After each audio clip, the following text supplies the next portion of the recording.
The room went quiet when the glass fell. It didn't shatter right away. It bounced once on the marble floor, rolled, then broke like a tiny thunderclap. Everyone turned. My wife's hand was still raised, fingers curled as if the champagne were still there. Across the room, the new CEO stood frozen in her black dress, eyes locked on me like she had found something she had lost in the dark. "I never stopped searching for you," she said. Her voice shook. Not loud, not dramatic, just honest. I didn't move. I didn't smile. I didn't look at my wife, because I already knew this moment was coming. My wife had dragged me here like a burden. She told me to stand behind everyone. "Don't make me look bad," she snapped before we walked in. So I stood where she put me, quiet, invisible, until I wasn't. The CEO didn't even glance at my wife. She walked past her like empty air, straight to me. And in that instant, the room felt smaller, like walls were leaning in to listen. The broken glass at my feet glittered like ice. I felt calm. That scared me more than anything. My wife always hated when the past showed up uninvited. She liked clean stories, simple ones, stories where she was the hero. She had met me years ago when I was broke, quiet, and tired.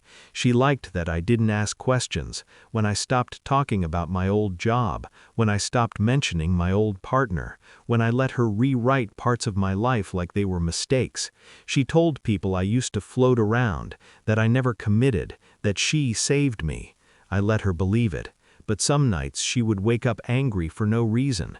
She'd check my phone while pretending to hug me. She'd ask questions she already knew the answers to.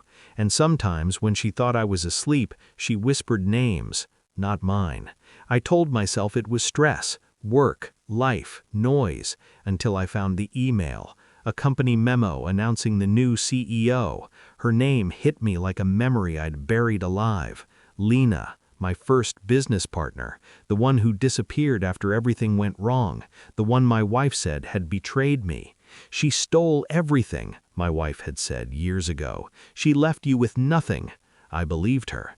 Belief is easy when you're tired. I didn't confront my wife. I watched. I listened. I noticed how she stiffened when the CEO's name came up, how she skipped over that part of the email too fast. I checked old files, bank records, messages I had never opened. Turns out someone had been deleting things for me. I found contracts I never signed, meetings I was never told about, and one message saved in a hidden folder from my wife to Lena.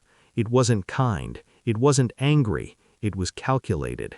She warned Lena to stay away from me, said I was unstable, said she would drag her down, said she'd already handled it. That word stayed with me. Handled. I kept smiling at home, kept playing the role. Inside, something was sharpening. Every lie lined up neatly like pieces of a puzzle I didn't want to finish. The dinner invitation arrived a week later. My wife was excited. Too excited. She picked my clothes. She practiced smiles in the mirror. She told me exactly where to stand, behind everyone. When Lena stood in front of me, the truth was already settled inside my chest. Her eyes were tired, older, still honest. "I looked for you," she said quietly. "After everything, I didn't know where you went." My wife laughed too loud. "This is my husband," she said, like she was planting a flag. Lena didn't look at her. "I know who he is." Silence. Lena turned to me. Her voice dropped. "She told me you didn't want to see me, that you said I betrayed you." I nodded once, because now I knew who had really done the betraying. I reached into my jacket and pulled out a folder. I handed it to my wife. Bank records, emails, contracts. Proof doesn't yell, it waits. Her face drained of color as she flipped through the pages. She tried to speak. Nothing came out. "I never needed to embarrass you," I said softly. "You did that on your own." People were watching now. No one spoke. My wife's hands shook. "I protected you," she whispered. I leaned closer. "You erased me." I turned to Lena.